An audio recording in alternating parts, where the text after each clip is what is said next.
Assalamu student, this is Faisal Kaisar from SSAT Degree College, second year accounting, chapter number 2, lecture number 6 आज हम करेंगे। हमारे पास chapter चल रहा था इनकम डिस्ट्रीब्यूशन समरी का, ठीक है, जिसमें हम लोग जिसे कहते हैं जो भी कंपनी को प्रॉफिट होता है या लॉस होता है वो हम डिस्ट्रीब्यूट करते थे, जो भी उन्होंने कंडीशंस रखी होती थी, ठीक है, या अगर किसी को जिसे कहते हैं सैलरीज देने के बाद या कमीशंस देने के बाद या बोनस देने के बाद जो भी बचता था वो जिस भी उन्होंने एग्रीमेंट के थ्रू जिसे उन्होंने कहते हैं उनके दरमियान म्यूचुअल अंडरस्टैंडिंग होती है तो वो हम उसमें डिस्ट्रीब्यूट कर देते, ठीक है। आज का जो लेक्चर है वो बड़ा इम्पॉर्टेंट है। वो इसलिए इम्पॉर्टेंट है कि इस क्वेश्चन के अंदर जो है ना प्रॉफिट है ना लॉस है, ठीक है। ये भी सिचुएशन हो सकती है कि भाई ना प्रॉफिट है ना लॉस है, तो अब इस क्वेश्चन को सॉल्व कैसे करते हैं, ठीक है। तो हम लोग जो है वो क्वेश्चन को देखते हैं कि इसमें क्या क्या कंडीशन है और इसको सॉल्व कैसे करते हैं, ठीक है जी। ओके जी, हमारे पास 3 पार्टनर्स हैं, Salman, Saima and Manahil started business on May 1, ठीक है। May 1 में उन्होंने, मैंने ये रेड में इसलिए लिखा है ताकि आपको याद रहे, ठीक है। May 1 में उसने बिजनेस स्टार्ट करा 2015, इन्वेस्टिंग कैश 1,50,000 और 1,00,000 और 50,000, ठीक है। 3 बंदे, सलमान का जाहिर सी बात है पहला है तो उसका पहले का अकाउंट होगा, सलमान का 150, साइमा का जिसे कहते हैं 1,00,000 और मनाहिल ने 50,000 कैश के थ्रू उन्होंने इन्वेस्टमेंट कर। The following agreement regarding profit and loss, जो भी उनके दरमियान प्रॉफिट एंड लॉस में एग्रीमेंट उन्होंने किए हुए नीचे उन्होंने मेंशन कर। Each partner will receive salary, ठीक है, सैलरी वो हासिल करेंगे 1,000 PM मतलब पर मंथ, ठीक है, हर महीने। Interest on initial investment at the rate of 6% PA मतलब पर एनम यानी एनुअली। रिमेनिंग प्रॉफिट और loss if any will divided among them in the ratio of their beginning capital ratio, ठीक है। जो भी उनके दरमियान बिगनिंग कैपिटल का रेशियो है यानी ये वाले रेशियो, उसके थ्रू हम लोग उनको जिसे कहते हैं रिमेनिंग बांट देंगे, यानी जिसने जितना ज़्यादा पैसा लगाया होगा उसको उतना ही उसका हिस्सा मिलेगा, ठीक है। अच्छा जी, अब क्वेश्चन कैसे स्टार्ट करना है ये देख लेते हैं। सोल्यूशन की तरफ आ गए हम लोग। सोल्यूशन की तरफ पर्टिकुलर तीनों पार्टनर्स के नाम लिख दिए, टोटल लिख दिए और साथ में मैंने रिमेनिंग का कॉलम बना दिया। क्लियर हो गई बात? ओ जी, नेट इनकम मैंने क्या लिख दी है, निल लिख दी है। सो अब सिचुएशन क्या है? सिचुएशन ये है हमारे पास कि जो सैलरीज है, सबसे पहली कंडीशन देखूं तो मेरे पास क्या है, सैलरीज देनी है 1,000 पर मंथ। लास्ट टाइम भी बताया था कि इस क्वेश्चन के अंदर जो सबसे ज़्यादा इंपॉर्टेंट चीज़ है वो डेट है, ठीक है। देखिए बिजनेस स्टार्ट हो रहा है कब से, May 1 से। अब May 1 से जिसे कहते हैं बिजनेस स्टार्ट हुआ है तो सैलरीज भी जो जानी चाहिए वो May 1 से ही, यानी मई, जून, जुलाई, अगस्त, सितंबर, अक्टूबर, नवंबर और दिसंबर। तो मेरे पास टोटल कितने मंथ्स हो गए, ये 8 मंथ, यानी हमें जो है सैलरीज जो देनी है वो 8 मंथ्स के हिसाब से देनी है। यानी सैलरीज 1,000 × 8। यहाँ पे कहीं मेंशन नहीं लिखा हुआ कि आपके पास कितने पार्टनर्स को देनी है। अगर नहीं लिखा हुआ तो इसका मतलब है कि तमाम पार्टनर्स को आपको क्या देनी है, सैलरीज देनी है। ओके जी, 8,000 8,000 8,000 टोटल कितना हो गया मेरे पास 24,000। रिमेनिंग वाले कॉलम में देखिए मैंने 24,000 लिखा हुआ है लेकिन माइनस में लिखा हुआ है, ठीक है। अच्छा, अब सवाल यहाँ से ये पैदा होता है कि भाई नेट कोई इनकम हुई नहीं है तो हम सैलरीज कहाँ से दे देंगे। जब भी अभी अगर हम बात कर लें, जैसे दुनिया के हालात थे, कंडीशन थे, बहुत सारी कंपनीज में, यानी हम गवर्नमेंट लेवल पे चले बात करें तो कंपनीज ने प्रॉफिट नहीं कमाया, ठीक है, लेकिन सैलरीज दी उन्होंने, ठीक है। इस चीज़ को समझे, अगर आपको ना प्रॉफिट हुआ है ना लॉस हुआ है, बट कंपनीज क्या करती हैं, सैलरीज देती हैं जो कमिटमेंट उन्होंने किया हुआ होता है, ठीक है। जाहिर सी बात है उनको इनकम नहीं आई तो कंपनी क्या हो जाएगी, लॉस में चलती जाएगी। तो हमारे पास भी यहाँ पर देखें, मैंने जो 24,000 लिखा हुआ है वो 24,000 माइनस में लिखा हुआ है, ठीक है। तो इस हिसाब से जो कंपनी है वो 24,000 लॉस में चली गई क्योंकि उन्होंने सैलरीज दी, ठीक है। यानी सैलरी उनके पास बैकअप में चीज़ें पड़ी हुई होंगी, कुछ ना कुछ पैसा पड़ा हुआ तो उन्होंने क्या कर दिया, उनको दिया। तो जाहिर सी बात है उनको नुकसान हुआ क्योंकि प्रॉफिट तो उन्होंने डिस्ट्रीब्यूट किया ही नहीं हमारे पास से। क्लियर हो गई बात? ओके जी, नेक्स्ट क्या है, interest on initial investment 6% per annum. जो उनकी इनिशियल इन्वेस्टमेंट थी वो 6% उनको इंटरेस्ट दिया जा रहा है, ठीक है। अच्छा जी, इंटरेस्ट के लिए मैंने यहाँ पर कैलकुलेशन की है। सलमान यानी उनको इनिशियल कैपिटल 1,50,000 को मल्टीप्लाई 6 से करा डिवाइडेड बाय 100, तो ये परसेंटेज आ जाएगी, ठीक है। फिर दोबारा, ठीक है, जो आंसर आएगा डायरेक्ट नहीं करना आप लोगों ने, 1,50,000 मल्टीप्लाई 6 डिवाइडेड बाय 100 एक आंसर आ गया। फिर दोबारा मल्टीप्लाई किससे करूँगे, 8 से डिवाइड बाय 12। 8 से क्यों करा, देखो हमारे पास इन्होंने क्या कहा, इंटरेस्ट लेना है 6% पर एनम, जिसे कहते हैं पूरे साल का। तो जब मैं पूरे साल का करूंगा तो पूरे साल में तो सिंपल आएगा, 1,50,000 मल्टीप्लाई 6 डिवाइड बाय 100, ये पूरे साल का जिसे कहते हैं हमारे पास इंटरेस्ट आ जाएगा। लेकिन मुझे पूरे साल का लेना ही नहीं है, मुझे जो है बिजनेस कब से स्टार्ट करा है, मई से। तो मैं जो इंटरेस्ट जिसे कहते हैं दूंगा तो वो किससे दूंगा, मई से ही दूंगा। भाई जब आप किसी रेंट पे जाते हो तो रेंट उसी मंथ से देते हैं ना जिस मंथ से आप रह रहे होते हैं, ठीक है। तो जब आपने पैसे ही यानी बिजनेस ही आपने मई 1 में करा है तो इंटरेस्ट भी मई 1 से ही आप दोगे अब उसे, ठीक है।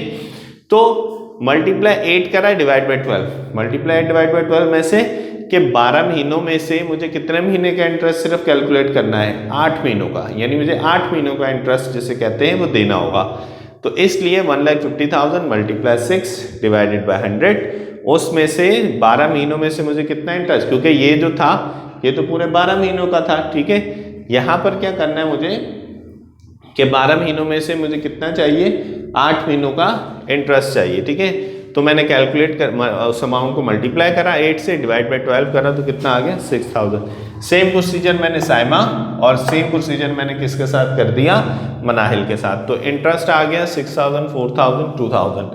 यहाँ मैंने लिख दिया इंटरेस्ट है भाई 6,000, 4,000, 2,000, ठीक है। टोटल कितना हो गया मेरे पास, 12,000 हो गया। अब देखिए कंपनी पहले ही 24,000 लॉस में चल रही थी, माइनस में 12,000 उन्होंने इंटरेस्ट देना था, तो 24 और 12, ठीक है, टोटल कितना कंपनी लॉस में चली गई, 36। तो माइनस में लिखा मैंने 36, समझ आ रही बात। अक्सर कि सर जो इंटरेस्ट है, देखें हम जो काम कर रहे हैं इसको समझ लें अच्छे से, मैं ये किसी के इंडिविजुअल काम नहीं कर रहा, ठीक है, ना मैं सलमान का काम कर रहा हूँ, ना मैं साइमा का, ना मनाहिल का, मैं कंपनी का काम कर रहा हूँ, यानी इन तीनों की जो कंपनी है, ठीक है। तो अब हुआ क्या कि जब इंटरेस्ट देंगे 12,000, कंपनी इनकी पहले ही 24,000 है। अब बोले सर कि जैसे कहते हैं इनके पास तो कोई प्रॉफिट हुआ ही नहीं, तो सैलरीज क्यों, जिसे कहते हैं हम लोग ये सैलरीज क्यों ले रहे हैं, ऐसी बात नहीं है। देखें जब आप कैलकुलेशन करते हैं ना, तो कैलकुलेशन में आपके पास जो कैलकुलेशन है वो बड़ी क्लियर होनी चाहिए। कभी इत्तेफाक कीजिएगा, अगर आप किसी शॉप पर जाएं तो जो शॉपकीपर होता है, सपोज 5,000 का आप जिसे कहते हैं नोट लेके चले गए और वो उसके पास चेंज नहीं है, तो वो चेंज के लिए क्या करेगा, चेंज के लिए अपनी पॉकेट में से निकालेगा, अपनी पॉकेट में से चेंज करेगा, मतलब 5,000 जिसे कहते हैं वो रखेगा और 5,000 गले में 5,000 रुपये वो ऐड कर देगा।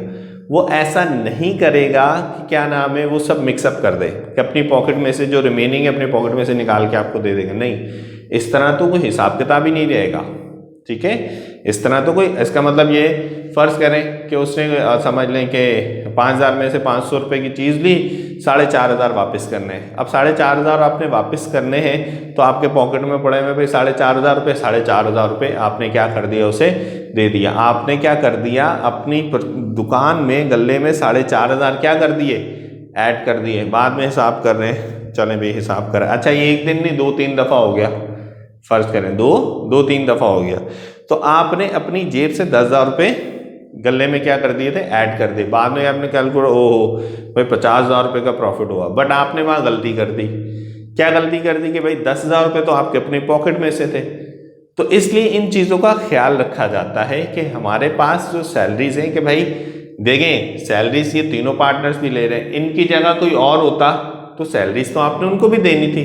तो इसलिए कंपनीज क्या करती हैं, इस चीज़ को कैलकुलेट करती रहती हैं कि आइदर देखें ये इंटरेस्ट भी तो यही ले रहे हैं ना। अब सवाल ये पैदा होता है कि भाई ये इंटरेस्ट क्यों ले रहे हैं, इनका अपना बिजनेस है, अपने बिजनेस पे इंटरेस्ट ले रहे हैं, क्यों भाई, इनका अपना बिजनेस है, सैलरी नहीं, ऐसी बात नहीं है।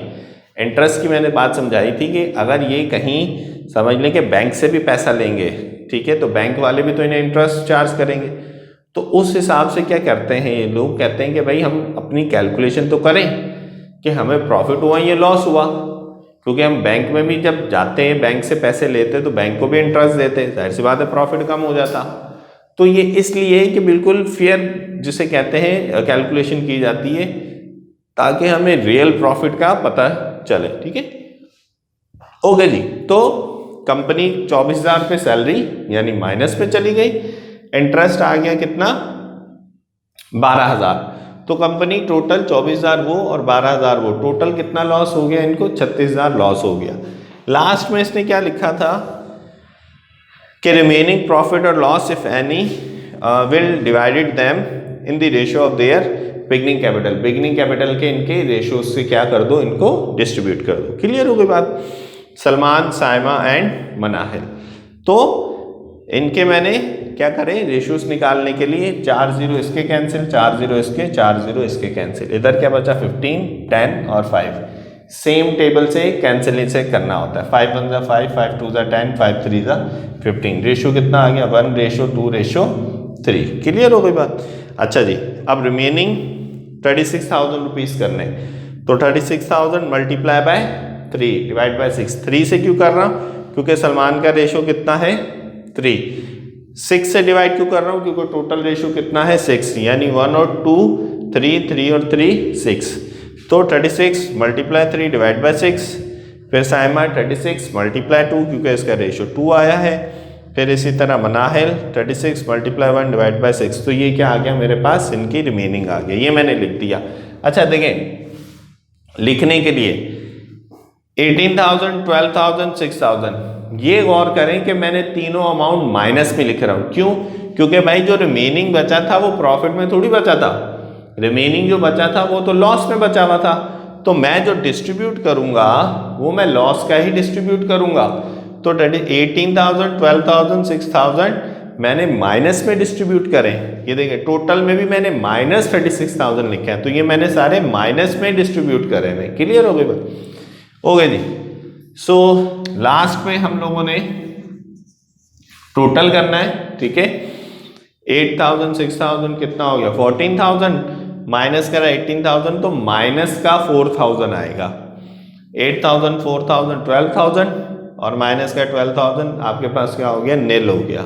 फिर 8,000, 2,000 प्लस का 10,000 माइनस का 6,000 तो प्लस का क्या बच गया 4,000। अब अगर हम इस तरह कैलकुलेट करें तो माइनस का 4,000 और प्लस का 4,000 क्या हो जाता निल, निल आ गया। और हमारे ऊपर भी कितना था निल, तो पहले ही बताया था कि आपके पास जो आंसर है वो इस तरह और हॉरिजेंटल और वर्टिकल दोनों सेम होने चाहिए, अगर नहीं सेम तो इसका मतलब कहीं ना कहीं गड़बड़ करती है। क्लियर होगी बात।